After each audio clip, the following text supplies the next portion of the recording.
boys and girls, ladies and gentlemen. It is the Trackside Pod back again for another episode. The Japanese Grand Prix has been and gone. We are recording this on the Monday as always, and if you are watching along and not listening, you will see that the screen has been blessed with not one Ollie King, but two Ollie Kings. Ben, lift that beautiful head of yours. I don't know whether it's buzzcut season, but it sure is now, and I'm a fan. I'm a fan. I went to the barber. I said to my barber on the high street, I said, I want the Ollie King special. And give me the Ollie King special. Look at it. It's fantastic. You know, as the Jack Doohan lookalike now. I mean, he's growing his hair back. It looks nothing. But when he did shave it off, it did at the time. I just thought to myself, do you know what? Try something new. I haven't got anything important going on this month. So if it does look terrible, it's not the end of the world. Just grow it back again. But I think I've done a pretty good job. Well, you're just jealous because you don't have the hairline for it. No wonder you got Do you want me to? That's not that bad. Okay, it's not bad. Hush your gums. Okay, fair. Hush your gums. Yeah, usually people with hairstyles like that tend to have their hairline back here, but you know what? I'll take back my judgment. Looking naturally good just comes to me. Sorry. Oh, God. No wonder we got 1,000 likes on your TikTok. Yeah. Yeah, it's very hard to. I said this in class earlier with Will. It's so difficult because he doesn't do enough of the TikToks, but the ones he does. But when I do, it bangs. So bang. I'll pop up every now and again. It's the quality over quantity. Absolutely. I've used that quite a few times before in my life. But moving on. It was the Japanese Grand Prix, and unfortunately, there was no F2 this weekend, was there? No F2, no feeder series. No. What did you do to entertain yourselves? Probably, not wake up ridiculously early. No, I just slept. If I'm honest, I missed Iwasa's running in FP1. Obviously, Formula 2 last year, so there was some Formula 2 there, but not really. Wait, he's not in Formula 2 this year? No.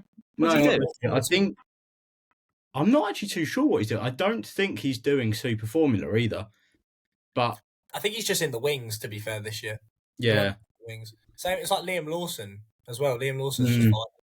Can we have a shout out to the cameraman this weekend, please? How many good shots were there? There was the Ferrari zoom out to Toto Wolff. There was the Liam Lawson stood right behind a crashed out Daniel Ricciardo. There was so many good stuff. It was loads of stories this weekend as well. It was a very good weekend. What did we all make of the race weekend in terms of as a whole? Be honest. Contrary to what we said last year, where we said that qualifying has been better than the races, I just thought the race was better than qualifying. I know, obviously, it was the same general result of what we've had all year of Max and Checo. Obviously, Australia was different.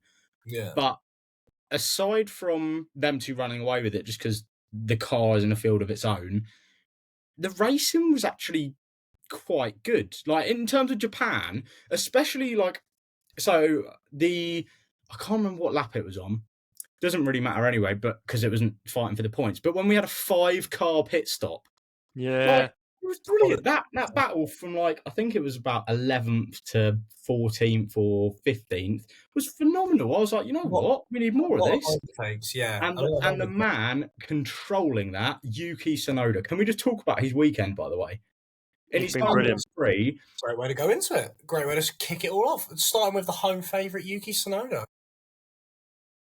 Right, so Tsunoda, absolutely brilliant. He's been outperforming Danny Rick all year, but some of the moves he was putting on this weekend were absolutely ridiculous. The one where he went around the outside of Pierre Gasly in the S's was ridiculous. I'm pretty sure he'd done the same to Hulkenberg, did he not? Twice, yeah. In that. And I mean, I don't know if you've seen the videos from the actual Formula One Twitter where Alex Jakes is doing the commentary for F1 TV, but him and not 100% sure who the co-commentator was for it, but they were like, Tsunoda's not going to go for that. He's not going to go for it. There's no point. You're not going to make a move there. And he just glides round the outside of Gasly. It was absolutely phenomenal. I mean, I know we usually get onto this later in the episode, but for me, Tsunoda was driver of the day. He was absolutely unbelievable this weekend. Some of the moves he was pulling off was the majority of the entertainment alone for me. I have to say that's fair enough. I saw something like his last 10 races, he's finished in the points quite a few times, like putting really good displays and being sort of that best of the rest, if you will, outside the top teams, always slipping into the points somewhere. So, but it's weird really, because I think he's been doing a brilliant job and he deserves, I think, a better drive, but I still don't think he deserves the Red Bull seat. So he would effectively have to be leaving the Red Bull program to make a step up. But where would he go? Take Lance Stroll's Aston Martin seat. Well, I mean, we know that's not going to happen. And I just want to say as well, I know he didn't get any points, but Stroll, I don't think, done too bad this weekend. In the race, anyway, I don't think he done too bad. Ben, you fell asleep, and Will, you were asleep as well. Right, okay, fine. If we're going to get into this early, let's address. So, yes, you will be aware, if you follow the Twitter, that I did do an Ollie King a couple of weeks back and just stopped updating after 16 laps, right? However, the red flag came out, which we'll get onto the reason why in just a second. The red flag. Oh, yes, the red flag came out, and I did think to myself, no way have I woken up at 5:58 a.m. for one sector of racing. It was when they turned around and went, oh, this is going to take a while because it's a lot of damage to the tyre barrier. I turned around and went, we could be here for 20 minutes. I'm going back to sleep. So that's poor, actually. So, actually, no, sorry, right? Let's not talk about me. Let's talk about Will. 4 races this year. I think you've watched one full-length race. Working commitments, people. Working commitments. I have working commitments on a Sunday too. We do the exact same job. That's true, fair. So there we go. So thank you. So yes, I did unfortunately. I did fall asleep, and I did. And for me, of all people who claim, I take that on the chin. But I still woke back up, and before I even had any breakfast or anything, straight on the graphics, straight on uploading, everything. Bob's your uncle. Oh, look at me. My name's Ben. I do all the graphics. Well, there you go. So you don't even have the Canva login, Will. You don't even have the Canva login, mate. Well, sick. This is the attitude, by the way, of a man that gets 1,000 likes on TikTok.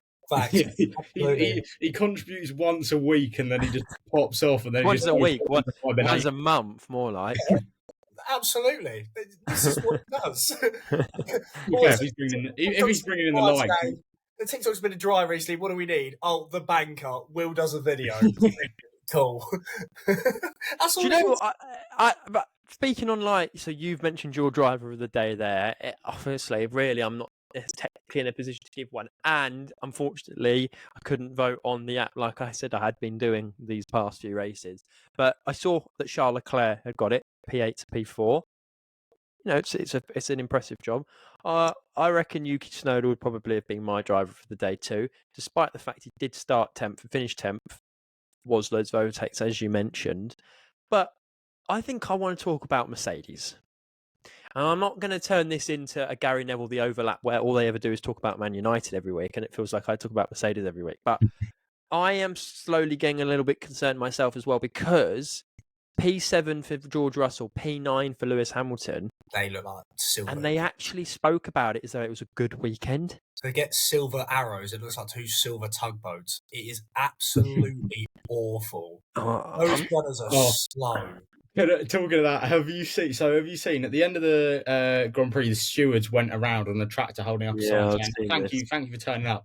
And someone said, it was really nice of the Mercedes crew to lend their car to the stewards to drive around. And Someone edited a blue tractor doing like a rallycross stage and put a great lap from Esteban. By the way, have any of you seen what the Mercedes admin put out like an hour ago?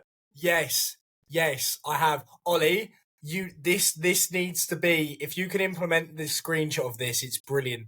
So it's a caption that says, if you don't like me at my, and then it's the W15, worst, you won't like me, you can't have me at my, and it's the W11, which is the best. It's brilliant. Look who's in the comments though as well. I think it's like RB saying like, you okay? Williams have commented Williams saying, if you loved us in 1997, hope you still love us now. Yeah. That's a good one actually. RB Red Bull Racing, are you okay, hun? To be fair, at least they're making the most of it, because they know they're in the limelight right now about being not where they should be. They're kind of like They threw Lewis under the bus though the other day, the air admin. I don't know if you've seen it. Can we quickly talk about this? I saw it on TikTok earlier, and I was kind of. Oh, my laptop is charging. Sorry. Sorry. Was disconnected the pod. I saw this on TikTok earlier. I was just scrolling through mindlessly on my own personal account, and I saw something which was addressing the subject of the Twitter admins and the social media admins for all of the Formula One teams. And if you look back about 10 years ago, probably all of the admins for social media for the F1 teams were all very professional. They'll use graphics and said how things were. They didn't really use meme formats or anything. You compare that to how it is now, as we've just been discussing with the whole Mercedes thing, posting this kind of meme graphic or whatever. It just kind of feels like they're trying to push towards a younger audience. I don't know how you two both feel about it, but it's kind of like your elite organizations. We'll come to you in a minute, Will. Your elite organizations, and you're posting kind of jokey content around a serious, not really a serious matter, but as in around the main sport of what you're competing in. For me, anyway, doesn't really sit right. It's like you should I get the whole thing of try and engage with an audience, grasp new fans, whatever. But it's kind of like you're not really. I don't know. It just doesn't sit right with me. If you get what I mean. I think the best way to put it is we've all done enough assignments so far in uni to know. Think about the last 2 assignments we've done in Dave's and Robin's, for example. The two factors affecting journalism online and stuff like that. It is now like you say, the new way they're doing it because they want more interaction and especially connecting with a younger audience. Personally, I love it. I even said to you I love making content for us that's more meme related, just because I just think it's some of the things they come up with, that thing earlier, they're slandering their own car, but it's so funny. It is really. And I personally, I'm gonna have to contradict you on it. I'm a big fan of it. I really like it because it just shows that you are. Yes, you are a professional team. You're stuff like that. You are a brand, but you can have a bit of fun. You can have a bit of fun, and you can accept. Yeah, Ollie, you can accept things aren't where they should be right now, and let's just have a laugh and a joke. I'm on the same page. I'm on the same page as well, in the sense of obviously, so I can speak on this as well as an admin for a football club. Is that I like what the world of Formula One, and I guess F1 Twitter. It has its own hashtag, but it's like F1 Twitter is its own separate thing, almost in a way, to Twitter as well. It feels as though there are so many people a part of it, so many kind of creators as well. There's one person I follow in particular called I think her name's Demi or something, at FIA Girly or something, and she literally anything to do with Lewis Hamilton and Mercedes and George Russell, literally the tiniest thing that even nobody would know, she finds and she puts it, and it's obviously on my timeline. It's straight away there, and I kind of in a way, I kind of like the fact that you have people that aren't connected to the Formula One world. They're just passionate about it, giving me updates, and that the actual people involved in the sport can kind of give me more of a lighter kind of feeling. Yeah, it's like you connect with them more rather than it just being... Exactly. Yeah. And at the end of the day, right, what you have to remember is people that run these accounts for whatever the business may be, you see it on TikTok all the time, there's obviously a person behind that account. So of course you will have numerous discussions and talks about how your business is supposed to be, the wording, the thought process that goes behind it.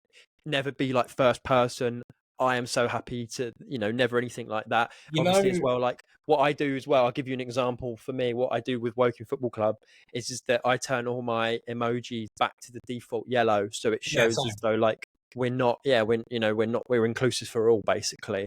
But yeah, with Formula One, I totally get your point, Ollie, where it may come across as a little bit less professional or something. But at the same time, I just like it. And I think maybe it's because we are of the age bracket. Maybe if we were 50, 60, we'd look back at it and go, our sport used to be X. But that's the whole point. Things are always changing. Things are always improving. You have to get on board with it. If you don't get on board with it, then it's not for you anymore. Don't forget, sorry, Will, I know you're trying to get, also as well, don't forget, the sport that you would have fallen in love with, say, back in the 80s, 90s, is always going to change. So look at the cars now. 2026 we change, in 2022 we changed, the concept changes, so therefore as well all the outside noise changes as well. In 15 years time, when maybe no one that's on the grid right now will be on there at all, we may look and go, Alonso will be, that's true. We may look at it and go, oh, it was so much better when that was whatever, and the cars didn't now look like Formula E cars, and I don't know. You just got to enjoy the moment. If you can't, and I don't think the sport's really for you anyway, because you kind of love it at its best and its worst. I mean, look at it right now. We're not a fan of how it's going, but we're still there to support it. You know what you said about there's a team behind each thing that goes through what they can and can't post. That post from Mercedes earlier would have gone for about 15 people, I reckon, before being posted, because they would have been like, look, this is a bit edgy, but we are really throwing ourselves under the bus. It will get a lot of laughs. Exactly, and I think it's worked. It's all at the end of the day, right? It's a dog eat dog world. It's all about attention. It's all about analytics and attraction. And it doesn't matter how bad you may be at what you're actually supposed to be doing. People care about how many people are coming towards you. So imagine there will be people out there that now go, oh, I don't really watch Formula One, but I saw a funny tweet or a funny meme or so-and-so used this funny sound. So I guess if I had to support a team, I'd support that one. Just by saying their name in a sentence is enough for the company. If you know what I mean? If I'm correct, I think Mercedes are the biggest followed team on all social media platforms. Yeah, but that will, as soon as Lewis is gone, they're going to lose so many followers. There's a reason why that is though as well, because of their interaction. But Ollie, I completely back you. I understand where you come from. You want it to be serious, stuff like that. But I'm here for it. Yeah, no, I totally get both your points. And that's the thing, I think you've both made good points of the fact of you've got to think of the viewers, who the vast majority of viewers now, especially since Drive to Survive was released, you've got to think the vast majority of viewers on Formula One now have probably only come into the sport the past 5, maybe 6 years. How many people do you think, by the way, who are going to watch the Chinese Grand Prix have actually never seen a Chinese Grand Prix? Quite a few, to be fair, because the last one was 2019. Yeah. 5 years ago. Go on, Will, you want to say something? I was very wrong. It's McLaren, isn't it?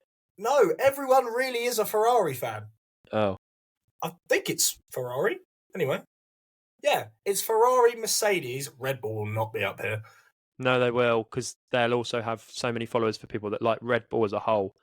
Oh, yeah, the box and 12.1. So it goes jumping off of buildings 15 million for Ferrari, and then 12.9, 12.7 for Mercedes and McLaren, and then it's Red Bull and 12. Imagine everyone's got over 1 million. No, hold on. The big question: Stake F1 team. Stake F1 team. I reckon they'll have 3.3, 2.4 now. 2.4 and one more. Thanks to me. Get in there. Oh, God. Love them boys. Get in there. Love that car. Someone needs to start having serious questions about Guan Yu Zhou, by the way. Well, Guan Yu Zhou, as well as their pit stop crew. I only saw this earlier, right? So can we just discuss it, right? Really, really quickly. So we haven't even got onto the on-track stuff yet. Oh, yeah, I know. This is kind of on track. We'll let it slide. But the commentary team on Sky Sports F1 were congratulating them on getting a 4-second pit stop. Yeah, but I said also last week. Still long, though. They have also had 4 20-second plus pit stops this season. 4. Yeah, but I said this to you last week. 4.8 for them is good because they've designed the car wrong. So it's hard. It's harder for the wheel nut to actually go in properly. So 4.8 for a dodgy car is good. Yeah, but at first, no one knew this. So when they were having 50 seconds, it was bad. 4 pit stops that are longer than 20 seconds long, and we're only 4 races into the season is ridiculous. It is ridiculous. No, it is ridiculous. They had like that Look at it 50-second like one. that. Jesus. Valtteri Bottas has got the 2 slowest pit stops in Formula 1. To be fair, I have to say, I'm going to look like a right idiot if people go and watch our episodes from or listen to our episodes from last year, because Valtteri Bottas, hats off to you. He's been good this season. If you look where Zhou's been, I mean, he's not been. I don't know whether to say he's been outperforming or outperforming or performing the car at the correct level, because obviously Zhou's kind of he's not doing well at all this year. But where was he this weekend? P19. No, he DNF'd. Yeah, DNF'd gearbox. If you stayed awake, you might. Oh, and P20 as well. This guy, look at him, he's got jokes. But yeah, no, at stake were. I don't know. Bottas done okay, I guess. Like, he was in that 5-car battle with Tsunoda, as we mentioned earlier. The other two cars that were in that as well were Haas. I mean, they didn't really do anything this weekend. No, I'm a big fan of Haas. Big fan of Haas. Big fan of the team principal as well. Who's Japanese, so it was his home Grand Prix. I'm a big fan. Tell you what, we said at the start of the year, Haas might totally lose this. They've lost Gunter, who seemed to be at the steady helm of the ship. And turns out maybe he wasn't. Yeah, maybe we were wrong the whole time, because although they didn't get points this weekend, was it 11th and 12th? It was a good running for him, I think. It was good. Yeah, it was decent without scoring points. They looked like a car that actually had pace. Like, they had pace to go get points. It's just there were people in front of this. Sounds so weird. By the way, the reports are that Nico Hulkenberg is going to be driving for Audi. It looks pretty much like that's going to happen. So he is going to still be in the sport for another 2 years. Alongside Sebastian Vettel. Well, this is something I want to talk to you about. Sebastian Vettel this last week's been doing a lot of media coverage for his new sports drink that he's got out. But what would he need that for? Out of nowhere. Yeah, what would he need that sports drink for, Ben? Well, exactly. Well, unfortunately, I hate to break this news to you. I don't know if you've seen it already, but he was on Radio X a few days ago. He's not racing in Le Mans, is he? No, he's not. He said he's literally just doing it as part of his thing. Yeah, it's gutting. Heartbreaking. I was honestly. We still had to see Jenson Button and Valentino Rossi, but no Seb is a bit like, oh. So, is there who other ex-F1 drivers are going to be in Le Mans? Is Antonio Giovinazzi racing? Giovinazzi's there. Weber might be. Kvyat? Kvyat, no. He was last year though, wasn't he? Yeah, he was last year, but I think Alpine have let him go. Oh, Mick Schumacher. Oh yeah, Mick. Yeah, of course. I think that might be it. Yeah, I think that might be it. To be fair, unless there's any other. Can I start a conversation with you boys, please, about Williams Racing? Because they need all of our student loans. I need to put can I say out loud what I put in the group chat at 2 minutes past 6 in the morning?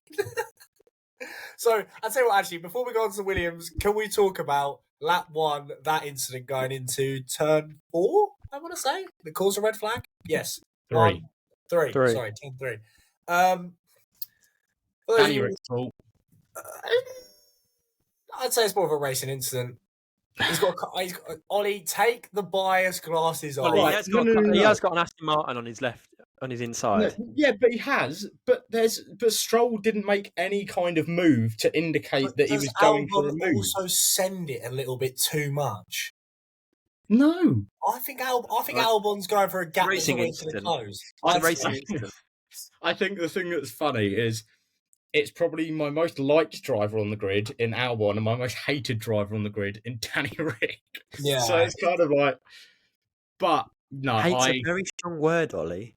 What happens is they're going PR merchant. He's not good enough anymore. He is. It's annoying because there's literally Iwasa, Lawson, Pourchaire, there's Drugovich. There are so many drivers that are better than him that could be in that seat, and he's taking it up just because he brings in money. Ollie, I can see smoke coming out your ears. Because the reason I want to talk to you about Williams is because I am a massive fan of James Vowles. I've made it very clear on this podcast a handful of times. Very good team unit, but they are really struggling this year. And obviously, we go back to Australia with the Albon crash. You then take Sargent's car. We come into this weekend, 2 weeks later. They still haven't got a new chassis. And Logan Sargent goes and smashes his car. Yeah. Missed out on FP2. Yeah, missed out on FP2. And then, yeah, exactly. And then Alex Albon goes and crashes in the race. Now, I saw something funny. Have you seen that video of that guy getting dragged out the car? Yes. Yeah. Oh my God! Right, my mate Jack, if you're listening, I know you will be. It's the exact thing I said to you. It's the guy that comes. It's Le Mans comes in. We're talking about Jolland. No, not Jack Jolland. My mate Jack from back home. He will be listening to this because I literally said the exact same thing to him as well the morning after, and I literally said they just tell Logan a box and they just yank him out of that car during that red flag like that meme. Ollie, just you'll find it. You will find it. Yeah, I'll try and put something together. Because I literally said, because what is it I put in the group chat? I'll put in the group chat. Oh, Logan, we're gonna need you to box now. And Alex is just standing there as part of the pit crew, just waiting. Oh, I really expected it. I can't lie. Logan thinks he's the front Jack, but turns out it's just Alex Albon. Yeah. He's just standing there waiting with his genuinely, can I ask your opinions on the back markers this year? So it does seem as though you've got your top 5 teams: Red Bull, Ferrari, McLaren, Mercedes, Aston Martin. You've obviously got Haas, who have got points, and you've got RB that have got points. So Williams stake. Yeah, Williams stake. Half of Aston Martin. Aston. Williams? No. Williams? Martin. Williams stake. Haas. Who am I missing? No. RB. Stake, Haas, RB. No, they got points. Oh my God. I'm having a brain fart. Boys, we do a Formula 1 podcast. We can only name 9 teams on the grid. Are we actually being thick? We might be being thick. We are being thick. Oh my God, what's going on? We're being thick. Oh, they're French.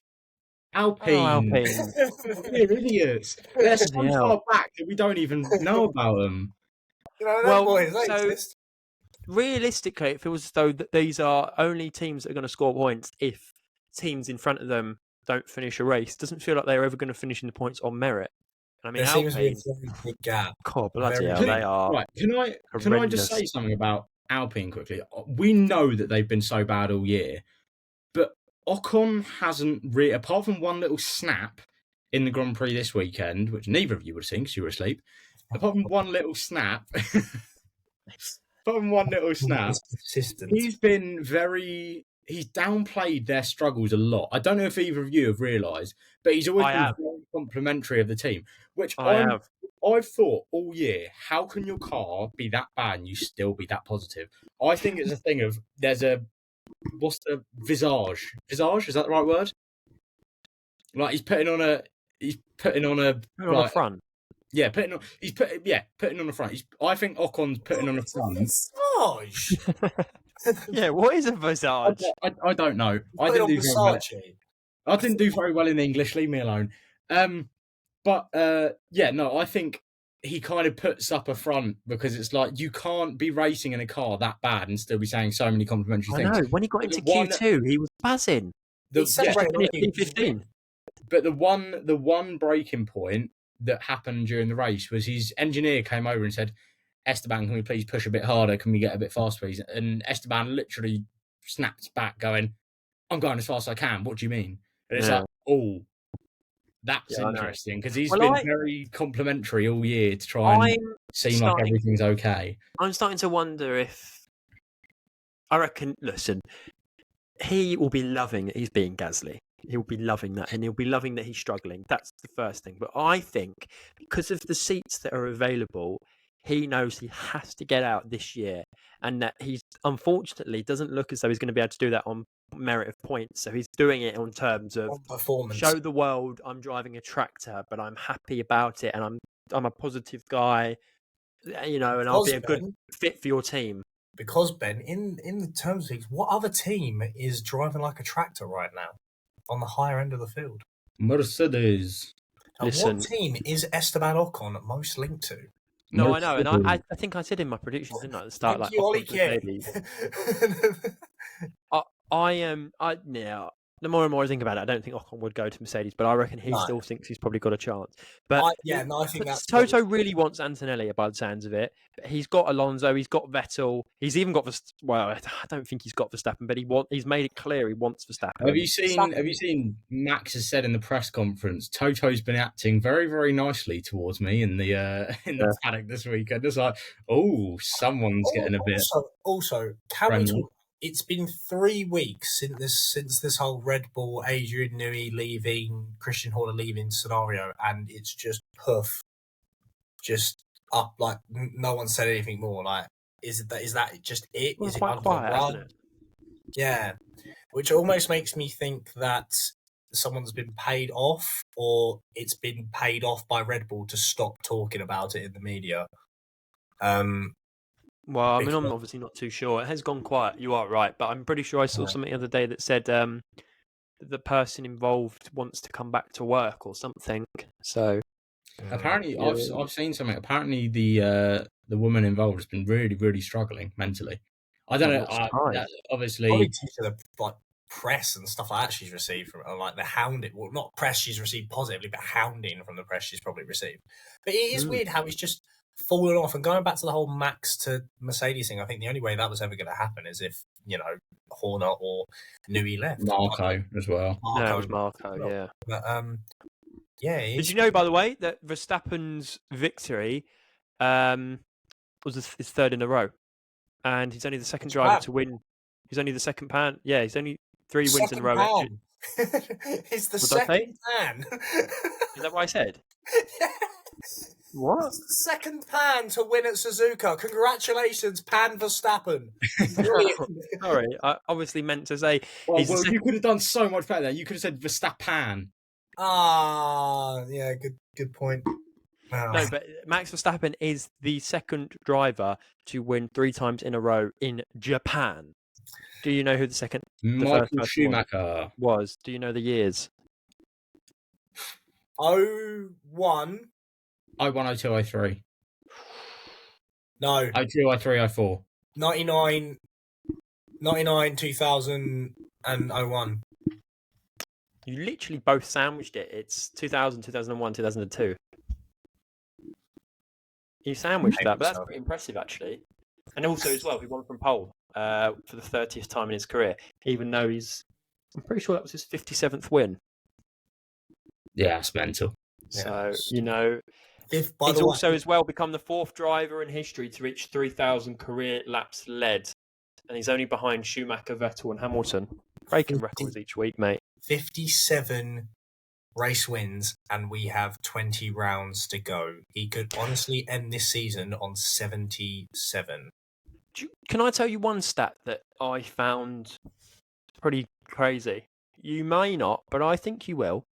And it was that Red Bull's 1-2 finish was their 31st in Formula 1, and they're only 2 behind Williams for 4th place on the all-time list.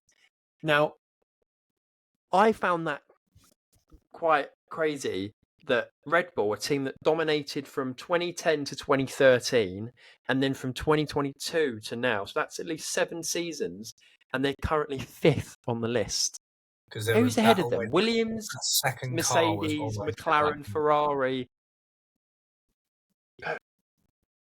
So they're the 4, are they? Yeah, that's the 4, yeah.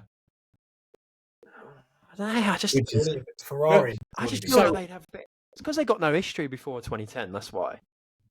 Well, they were nobody before. It's got to be said 2009 they did do well, but it's just that Brawn shot out the gates like nobody had ever seen before. Because back in 2009, Red Bull were close. Well, do you ever see that clip go round where it's like the old BBC panel and David Coulthard predicts going into the 2010 season Red Bull and they just laugh at him.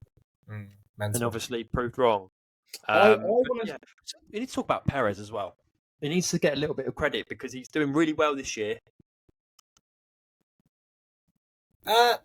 Yeah, boys. No, well, no, he's your doing well. feed cut out a little bit there. Yeah, So your mic did it? went really muffled and then cut out. So we had no idea whether you finished talking. Well, Sergio Perez, what are you thinking? I think he's doing really well. yeah, I mean, obviously he started last year well as well, and then we know what happened. Will he drop off at some point? That is the big question. I don't. I think no. See, my opinions on this is that every year he goes into it thinking, I'm going to beat Max, I'm going to beat Max, I'm going to be world champion. I think he's now realised it just isn't going to happen, and he's playing the team player role, and he's got no pressure. Do you know what it's like? It's like in football when a team's already relegated, and then for whatever reason they win 3 on the bounce, and you're like, why couldn't you have done that all year long? Then they're playing without pressure. Yeah. I think he's got no pressure on his shoulders. He's come out and said he'll know about his future in a month. Maybe he may even do a science. They may say, look, we're letting you go, Sergio, and then he might go and win 2 races in a row. You never know. But no. I do think he's doing well this year, definitely. Obviously, he's not got a race win, he's not got pole position, but let's be real, unless Max has an issue, no one's stopping him this year in any way, shape or form, because he is just on another planet right now. It's like the 2012-13 Messi season when he scored 90.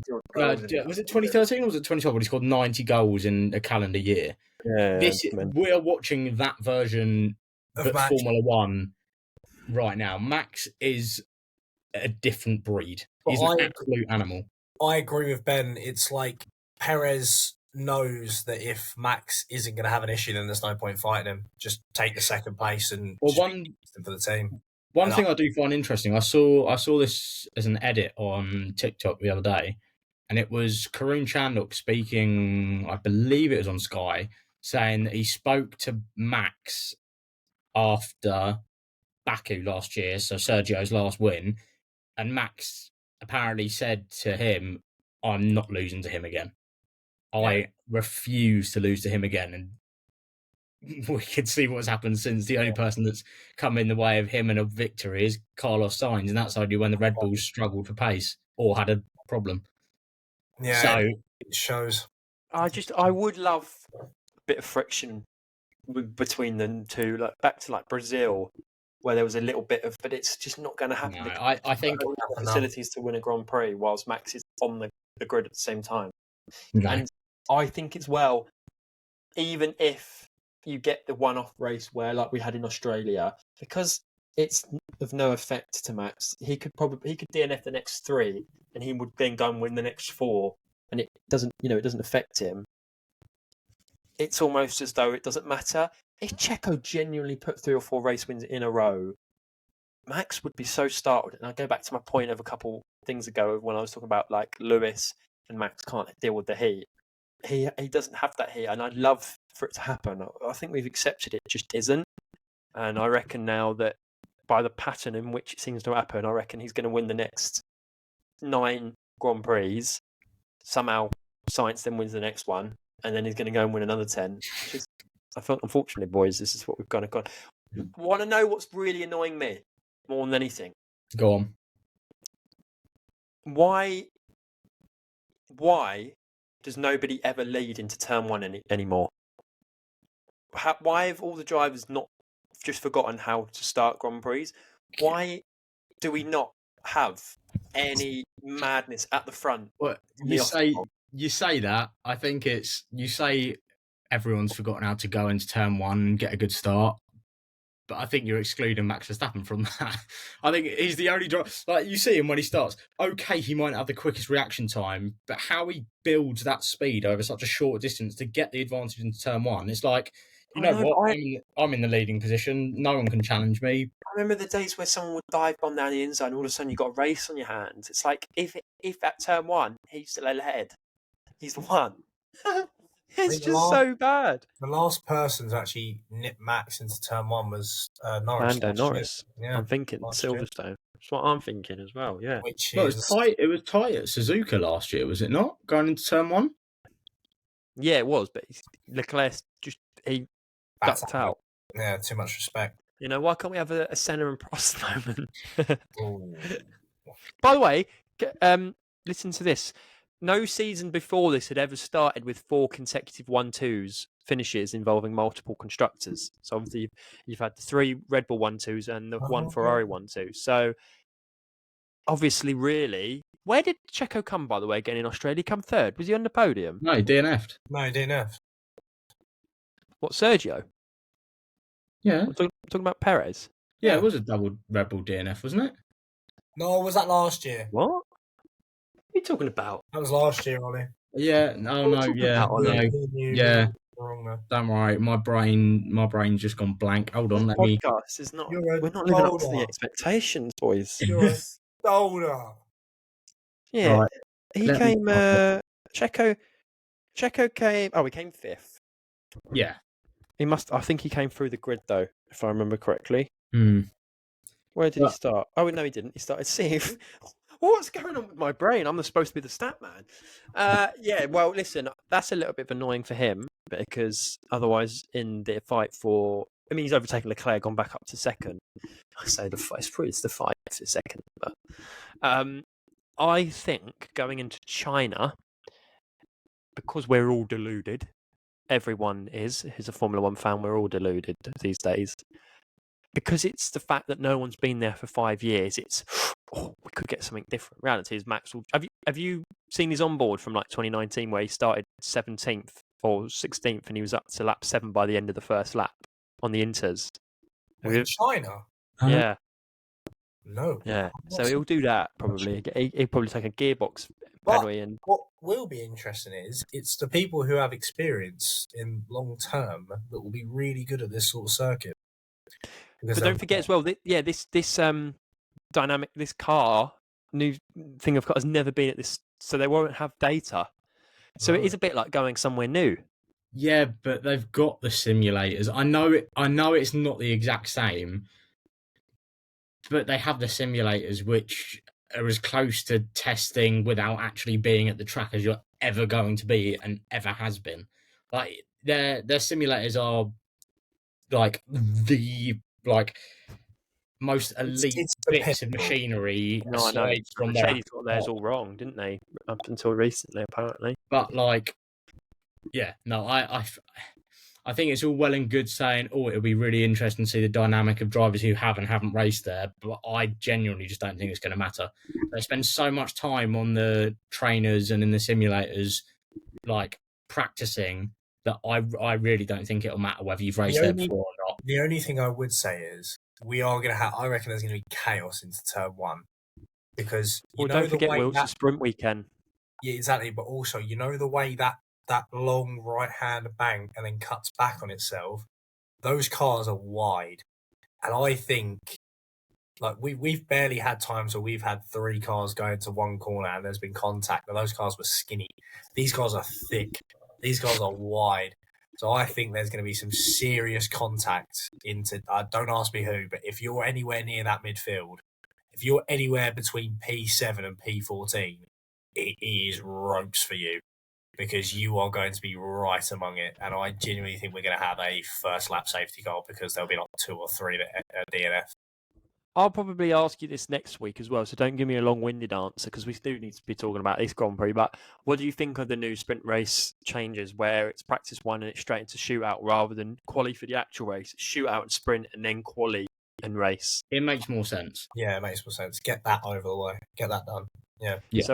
So is the sprint, shootout and sprint race on the Friday? Yeah. Or is it practice 1 and shootout and then So it goes Friday is practice 1, sprint qualifying. Yeah. Saturday is sprint race and then qualifying, and then Sunday is the race. Cool. Yeah. I mean, it's quite a. It makes sense doing it in that order, as that is the order. It does, but I'm just annoyed that they haven't done reverse grid. I genuinely thought we were going to get it this year. I really did. I thought Stefano was actually going to implement it. It would have certainly been interesting, yeah. But no, I going back to the whole point of some drivers have never raced there before, and I'm pretty sure I've said this on the podcast before. Drivers now have so much practice going around tracks, even though they're not there because of the simulators, that I wouldn't be opposed to see the sprint race format for every race. I know it's not it's probably not sustainable or energy efficient or eco-friendly You say or that, whatever. F2 do it. Yeah. On weekends where we have F2 as well, we have what? 5 races? Yeah. Yeah. So, yeah. would another one hurt that much? Maybe? Well, that's the thing. I think this is like something that's been, I guess it's been not bothering me, but like annoying me for a while. Is do the drivers seriously need 3 practice sessions like before a race weekend? Like really, they've got everything they possibly need. It's understandable for it in the 80s and the 90s and even the 2000s when the technology wasn't that good. You literally had to turn up there. That'll be your first time at a track and that'll be your first time practicing there. But now they can literally, they probably got back from Japan.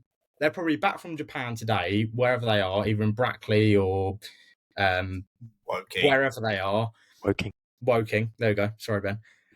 Brackley, Woking, Milton Keynes, wherever they are, the drivers are probably already on the simulators trying out the Shanghai circuit. So it's like, do you seriously need 3 practice sessions to get to grips with the circuit? Yeah, and this is the thing as well, is I feel as though whether it would have made a difference or not in hindsight, obviously we'll never know. But I really wish the Chinese Grand Prix was this weekend, so they would basically have stayed out in Asia and flown straight to China. Wouldn't have had the simulator. They wouldn't have gone back to the base probably. They would have gone straight into it. But because they get that extra week, it's like they can go back. They can spend time on the simulator. And I would have liked to have seen them kind of just chucked in at the deep end with 1 practice session. But I feel like could have been some people are saying on Twitter, this aerodynamic car, it's never been at China before. It's never been at Shanghai. They haven't been there in 5 years. Some drivers are just going to rock up and not know, and then go 1 practice session, bang, straight into it. But no, they're all going to go back to base and get on the simulator. Yeah, so you're right. It's a shame, really. Yeah, it kind of, in a way, it kind of takes away that, like, something could happen factor, because it's like they already know how to drive it. Like, I mean, I'm sure. Well, the 3 of us have played it on the F1 game. We know what the track layout is. Obviously, theirs is a lot more advanced than playing on like one of the controllers or whatever. They're not just going to sit there and just lean when you turn. Simple as lean. They're not just going to sit there and Woking just going, yeah, okay, so we're going to turn then, brake turn. Yep. Like, they're not going to do that. They've obviously got the highest spec of thing, and it's probably like, I mean, we won't ever get the chance to experience what their simulators are like. But never say never, Ollie. It's a bit of a long shot, but no, like, yeah, their simulators are the pinnacle of technology in terms of electrical engineering and whatever. Obviously, the cars are the pinnacle of technology in terms of machinery and actual stuff going on track. But I think the simulators take away the excitement factor and the practice session. Really, like you don't. They're nothing. Half the drivers on all the drivers on the grid have raced at every single circuit that's on the grid this year, apart from Shanghai. So it's like, well, no. Other one? What's the other one? Sargent hasn't raced at Imola. Oh, good shout. Well done, Ben. Actually, yeah, he hasn't. I forgot this year. Actually, he might have in Formula 2. Oh. Well, Formula 1 Ben. That's only a might, though. I'm not sure if they raced there 2 years ago when Logan was in Formula 2. No, they must have. They must have raced there 2 years ago. 2 years ago? Yeah. Yeah. Yeah, they must have raced there. Yeah, 2022. Yeah, no, I think they did. So. Well, boys, can I now move along from whatever we were just talking about? I think I started it with Williams, and we just spoke about, what did we even speak about? I don't even know. Shanghai. We spoke about next race. One tangent to another. Well, I know, because I don't feel as though we're really looking into Japan, but I think we probably aren't in a position to have really been talking about Japan. But also, not more about the stories and alternatives from it. Yeah, not much really happened during the race. Not much really happened during the race. There were a load of Ladies and gentlemen, it's race week. At the end of the year, I need to clip the amount of times me and Will said waste. Because I said it twice about 2 episodes ago. Will said it last episode and this episode. Last daddy lad. We're going to have a waste compilation. Waste. There wasn't really much that happened during the race. Well, there was a lot of overtaking. There were a lot of overtakes, yeah, but in terms of stuff that wasn't overtakes like in terms of positional, in terms of like matter or positional. Like we had the little Ferrari scrap between Leclerc and Sainz, but it just showed Leclerc has no bottle. Well, Will, because I want to talk to you both about Ferrari, and I want to. Here we go. No, but I do, because for Sainz, obviously, in the 3 of the 4 races which he has taken part in, 100% podium record. And also as well, he's been on the podium every race this year, obviously, that he's been in, and he didn't even finish on the podium in the first 13 races of last year. So I think that he needs a massive shout out for his brilliant start. But I also think, I've obviously said Ollie has made it clear he's not the biggest fan of Leclerc, but Leclerc hasn't finished lower than 4th at any race this year either. So Sainz is clearly doing better, but Leclerc isn't by any means doing bad. And he is still ahead of Sainz in the championship because Sainz didn't race in Saudi. I'm going to make a bold shout. Ferrari have made the wrong move replacing Sainz, but they won't do it because Leclerc's their golden boy and Hamilton is a part PR move. I'll have to agree. I'd agree also. Yeah. Because my ideal lineup is Sainz and Hamilton. Well, no, with all due respect, I don't think anyone's ideal Ferrari lineup includes Lewis Hamilton. No, I don't either. To be honest,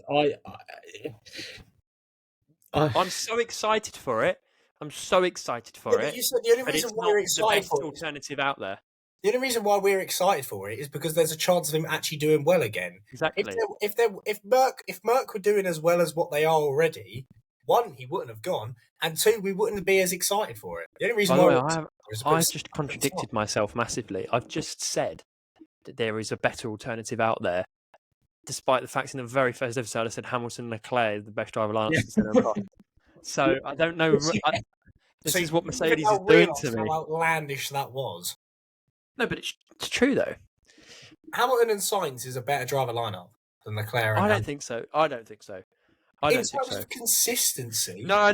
Listen, Sainz has had a great season so far, 3 races in, but Leclerc has been better than Sainz the entire time that Sainz has been there. To be perfectly honest, I think the better driver lineup, you put the 4 drivers into mix, is George and Sainz. They're the 2 drivers that are going to be at Ferrari. Ollie, you're off your rocker. I'm sorry. What? George has massively outperformed Lewis. Lewis has been awful. Yeah, but George is... Yeah, but Lewis has been doing loads of setup and different changes and basically going against performance, trying to fix the car. George has got the ego of a 5-time world champion who's won 1 race. No, not a chance. Am I putting him anywhere near that? I'll tell you what the mistake you're making, Ollie, is you're basing drivers off the first 4 races this season as though there's never been seasons before this. Some race of the last season, Hamilton finished 100 points ahead of George. Exactly. Lewis Hamilton this year is basically in vibes mode, and he's just helping the Mercedes team out with the car setup. He knows he's not going to win. He's not fighting for wins. He's just fighting to be up the field. Next year, he's going to cook. He's going to cook in a Ferrari. It's going to be raw. Lewis Hamilton is never going to win an F1 race again. You are so wrong, and I cannot wait to prove you wrong. I wish we had a time machine, and I would take you to Bahrain 2025, where he wins the opening Grand Prix of the season. Yeah, right. Nah, the Red Bull is going to fly again. Max, I know it. Max Verstappen's already going to win next year. No, you're wrong. Lewis Hamilton's never going to win an F1. Do not doubt the GOAT that is Sir Lewis Hamilton, was my guy. Don't you dare! Lewis Hamilton is the greatest thing this sport has ever witnessed. And he's going to Ferrari, who are a car that can challenge Red Bull. He's going to do it. They can only challenge Red Bull when the Red Bull's not in the grid. Just you wait. Will, you've got you're fighting. Listen, I have made it perfectly clear of my alliances towards Sir Lewis, and I've also made it clear that I am willing to accept when he's doing wrong. And this year, it's been a terrible start. What has he got? 10, 11 points after 4 races. That is unbelievably we're bad. still going. Right? Okay. Unbelievably bad, and it's very disappointing to watch. But if anything, I don't care. I actually don't care, because we know the whole win a race every year record's over. We know that he's not finishing his career here, so he's got a chance elsewhere. And how good Ferrari are doing, I can't wait to see him there, where he wins a race and a world championship. He's lost his edge. Ever since 2021, he's lost his edge. God, I know. I don't see the same Lewis. You don't see the same Lewis. You don't see the same Lewis. Lewis, a guy that came third in the Constructors' Championship last year, beating both Ferraris, both the McLarens that were like the best car for the entire second half of the season, beat George by like 100 odd points. You think he's lost his edge? Oh my God, what am I dealing with? It's Lewis Hamilton. 103 Grand Prix victories, 104 pole positions. And you're telling me he's lost his edge? Yeah. If you put Lewis, let's say the Ferrari next year can seriously compete with the Red Bull.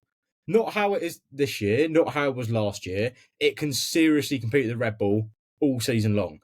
Max still beats Lewis. Oh, you're talking waffle, mate, and you know it deep down. You do it, you know. I'm not. I've watched enough of Max Verstappen for the past 2.5 years now. Yeah, you're right, you have. And who's been challenging him? Who's been challenging him? No one. So let Lewis challenge him, and then he'll challenge him, and he'll win. Honestly, you're talking out your bum, mate. Honestly, he's going to beat Verstappen. He's going to do it. Will, what are your thoughts? Does Lewis beat Max Verstappen? I don't know, man. I just got here. No, I don't think he's involved. Let me just sit on the fence, man, please. What, Lewis Hamilton? Genuinely, seriously, Ollie. All jokes aside, Ben. You don't think he's going to win a race at Ferrari? No.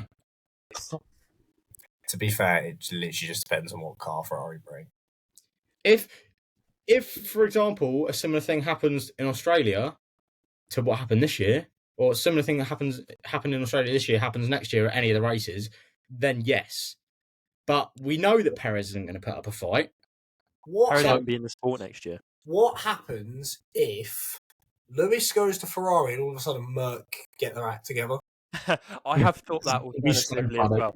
I have thought that alternatively. 2025 world champion. Yes, please. What happens? Like, what do we do? Do we crawl into a hole and just like disappear, or do we firm it, stay strong, and go, yeah, vibes? Like, what do we do? Listen, if you'd said that Max Verstappen is going to win the world championship next year, that's fine. It's a very reasonable thing to say. But the fact you're saying to me, Lewis Hamilton, who signed a 2-year deal, a 2-year +1 contract at Ferrari, is never going to win a race again. See, 2026... It's such an out-of-pocket comment. 2026, maybe. Because my theory is, and I've thought so notice how this has changed. Or we could win if Verstappen, or we could now win in 2026. No, Ben, I said 2025. I did say Lewis will never win a race again, and I still believe that. But 2025, nowhere near, right? But 2026, there could be a chance that he could fight. 2025, no. 2025 is Red Bull and Max's again. And I'll say that now. Every time there's a rule change, there has to be a change of throne. Exactly. Well, no, think about it. The Red Bull, since the new era of cars come in, they've dominated everything. The Mercedes turbo hybrid era dominated everything.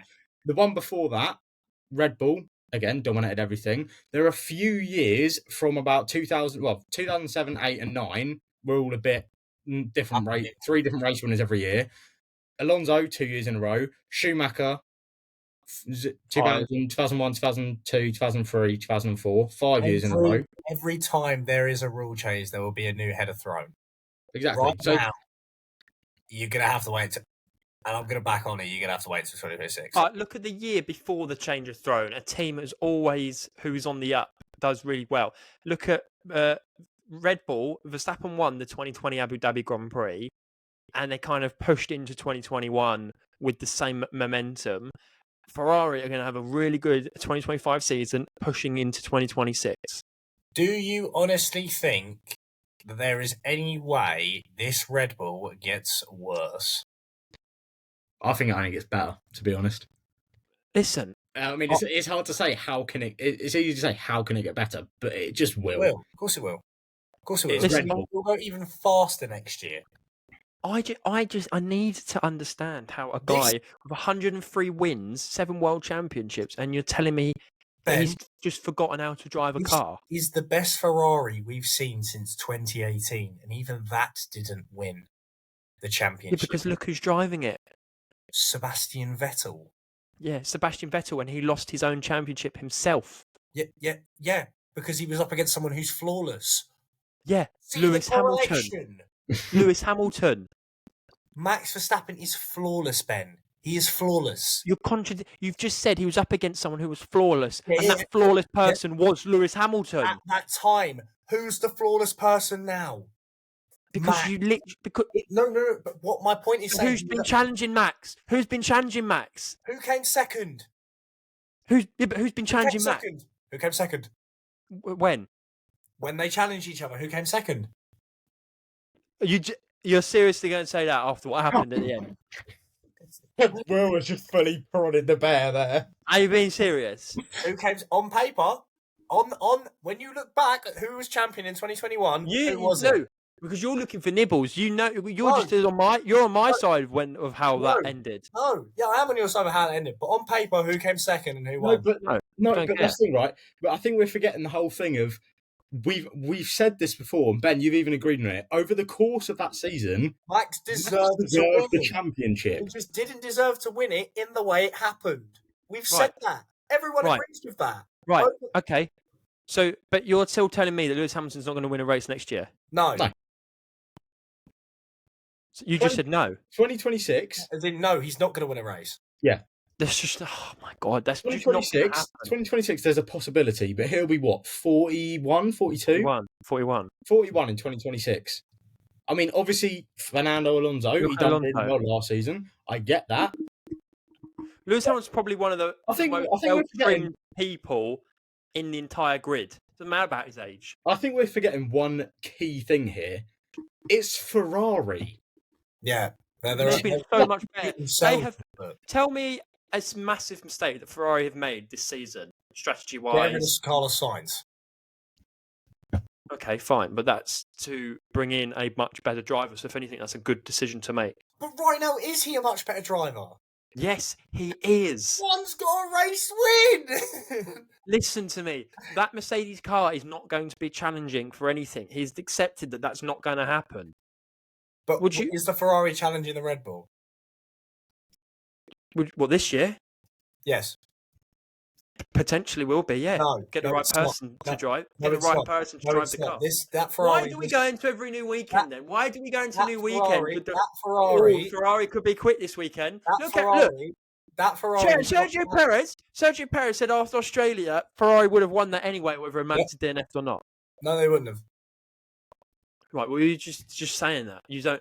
The driver at least came out and said it. Max is unstoppable. No, they wouldn't have. Well, he's not unstoppable. He is. He's not got a challenge. The only person that stopped him is a brake failure. That's an inanimate object. Oh my God, you're so... Ben, how about we move on to your favourite segment, which is the points prediction. Also, can I do my driver of the day real quick? Because you two. Yeah, go on. I am going to give it to Yuki Tsunoda as well, just because I like you said, Ollie, it's his home Grand Prix and he really put on a show for his home fans. So even though he was P10, it's an important point for RB, and he had a good day out of his home circuit. So yeah, he did do very well. Yeah, it was a good show for his home fans. Anyway, Ben, cheer yourself up. Go on, tell us this week's. I just want to say to the listeners and the viewers before we get started on this thing. I said before we started the podcast today, this new segment that we brought in for this year with our predictions, it makes me more excited to watch the F1. You're a cheat. You're a cheat. No.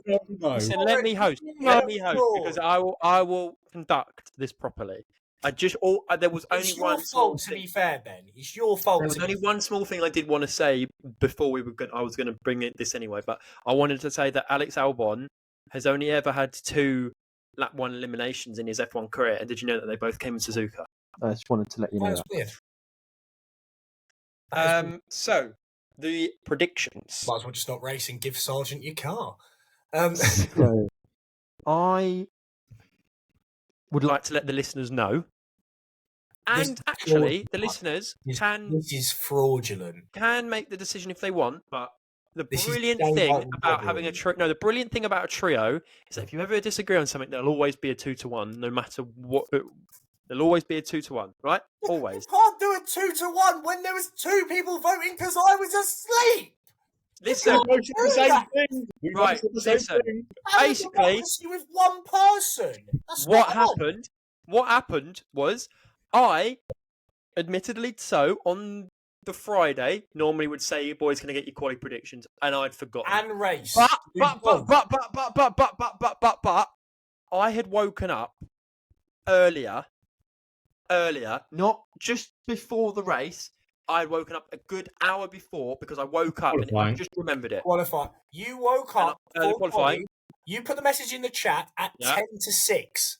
No. Pull it up. Was qualifying 7 a.m. then? Because it wasn't 10 minutes before. If it's an hour and 10, then yes, that's correct. But it wasn't 10 minutes. It's not saved anymore, man. Really? So yeah, cool. It wasn't only 10 minutes before quiet. It was and the reason I know this for a fact is because I'd set an alarm, but I'd woken up in the middle of the night and I'd gone back to sleep. So therefore, I know it wasn't in the same procession of waking up from an alarm. So it was a good hour or whatever. Because Ollie hadn't even responded to 45 minutes after I'd sent the message anyway. So I know I'm correct on that. So I messaged that, and fair play to Ollie. He responds. I then say to Ollie, Ollie, what do I do though? Because Will's obviously not going to see this. And to which Ollie responds, well, if you snooze, you lose. Right? And I said, listen, Will, are you sure though? Because he will say it's not fair or whatever. And you went, no, that's the name of the game. Don't want me. Therefore, Ollie had said that. And I thought, do you know what, Ollie? I agree. So that's now 2 people versus 1 person. But then, how can you call yourself part of a podcast if you don't even wake up to watch podcast track events? Literally the first thing I'd done was I checked my phone before I woke up. I checked the message you'd sent.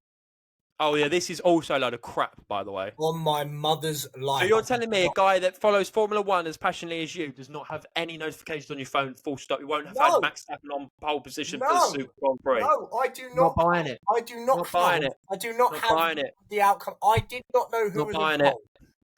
If you look at my quality predictions, I don't mind it. Any of them accurate? I don't mind it. Other than Max on pole, how close was I? Listen. I wasn't. Other than Max on pole, I didn't get 1. Right. Okay. Shush your mouth, because I'm not buying it. Not buying it. So if you are aware, Will did not have any predictions for qualifying, but me and Ollie did. So, for qualifying, I had scored 2 points and Ollie had scored 1 point. And William had scored 0 because he cared more for his sleep. The system's against me. I'll escape the matrix. The system's against me. That's all it is. Right. That's all it is. That's all it is. So, we move in. When they don't want to see you at the top, they will find any way to make you fall. That is what it is. That is what it is. Right, I think I want to say, I love how competitive this is making us, by the way. It is so... Yeah, it's so competitive. The fact that you cheat. That's the thing I don't understand. You snooze. You're this anger, and think how I feel. You're calling Lewis Hamilton. Oh, rest. Your trim's washed bench. You want to take it there? I know where you live. I will come down to floor 7 right now, and I will have it out with you. Oh, just crack on. I can't be bothered. So, anyway, moving on. Could you imagine, right?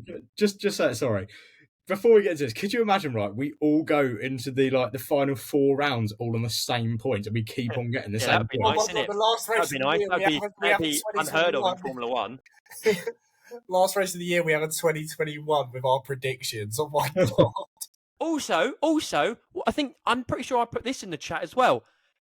This guy over here on the right-hand side, right, who I'm pointing at from my screen. We don't know who that is. Yeah, he's on my right-hand side, Will. You're on the right-hand side for me. Okay, well, the boy in the Adidas shirt then. I thought Ollie was wearing Adidas as well. No, I'm wearing MK Sports Cars. Shout out them because they were on the TikTok. They were. This guy over here, he made it out as though it's my responsibility after prediction. We've never ever said, "Oh, this would be my job." It's just something that I've naturally done. So first and foremost, that is on you. Second of all, it is not my fault that you cared more about Bet365 than predictions. That is not my fault. That is not my fault that you cared more about non-Red Bull bets than predictions for Trackside Pod. That is not my fault. Hold on. You are saying that if you do it for the first 3 race weekends, I'm not going to instantly assume. I didn't. It's the first 2. We didn't even do it for Bahrain. We didn't do it for Bahrain. Oh, well, still. 2 times I asked for your predictions. Apparently, I'm the Mr. Predictions man that has created the predictions. No, if you do it twice and you have the results and the stats, who else am I going to report to? Ollie? Yeah, you may ask. Yeah, exactly. Who else are you going to report to? You're reporting to me. You're reporting to me that you want to give your predictions. Oh, you know what then? I'll just start making up my own stats as we do it. All right, I'll tell you what. I've got 10 points. You and Ollie can tips. I don't know. I don't know. I'm angry. Listen, anyway, let me tell you how many points you got for the race. Why are we all shouting? Apologies, headphone users. So, yes, Will scored none for qualifying. Ollie scored 1 and I scored 2. Okay. Now, in the race, we need to, for the sake of the group chat as well, we need to talk about, I think, the rules again because people have forgotten the rules. But for the race, Will had scored 1 point. Ollie had scored 3 points. And I had also scored 3 points. So, for the total weekend of Japan, I scored 5, Ollie scored 4, Will scored 1. Meaning that in joint second with 9 points is Ollie and Will. And in first place with 11 is me. Now, where did this double... No, I'm top. I'm first with 11. You said you're third. You said you're No. Joint second is me and you, Will, and then first is Ben. I've got 11, and you and Will have got 9. You and Ollie have got 9, right? What I need to clear up here is you only get double points if you get the entire 5, I thought not the top 3. I thought you got the entire 5 right. Who were your 4th and 5th? Yeah, but it's not the top 5 as in maybe who finished 4th came 3rd. It has to be in order. I honestly thought you got it completely right. No, we both put Piastri in. No, we both put Verstappen, Perez, Sainz, Lando Norris, and Piastri. Oh, and of course Leclerc finished in that. Yeah, sorry, that's my bad. Sorry, because then it was Lando and Piastri. Also, can we just talk how interesting that is that me and Ben literally predicted the same thing without talking about it? That is cool. And also as well, I want to make it clear that before I ask for your predictions every week. How convenient is it that me and Ben predicted the same thing and got ourselves back on level points and above Will with the exact same results? Right. First of all, I always put my predictions in first. We agreed with each other to not let Will have his result qualify while he was asleep. Ooh, how weird. Right, how strange is that? Right, listen to this, yeah? So I always put my predictions in first. And actually, I then later put in the chat, Will, I put in the chat, oh, can you believe me and Ollie have got the same one? That's probably a good thing for Will because it means he'll be able to make up points. It's not my fault that you don't understand Formula One, mate. You got no wheel knowledge, mate. The reason why you are beating me right now is because my quali predictions didn't count because you two decided to kiss each other and all Ben Ollie win. What were your quali predictions? You just said your quali predictions. You only got one right, so you'd be on 10. I'd still be on 11. So hold.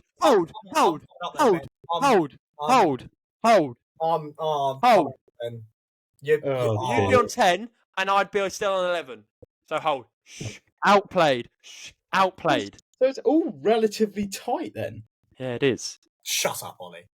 This is a I remember my first predictions league. Oh, this is a robbery.